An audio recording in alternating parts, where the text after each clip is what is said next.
Welcome back. In this video, we are going to go over the custom field setting.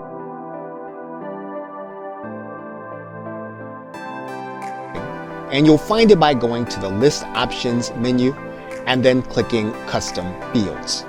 Now, a custom fields setting is for each individual list.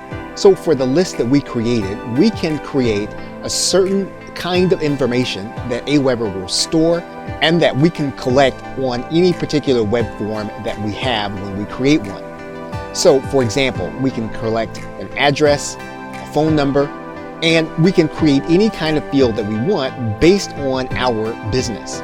So in this particular case, we're going to create a custom field that we will use in a later sign-up form.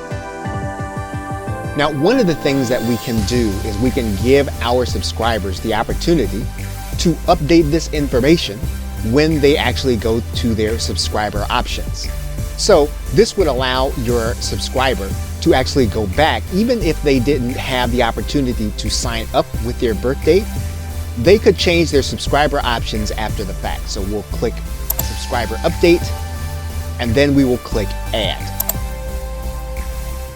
So now what we have is we have a custom field that we'll be able to add to any of our sign-up forms when we create them for a customer's birth date. And we can continue to add fields up to 25. Okay, so with that, thanks, and I will see you in another video.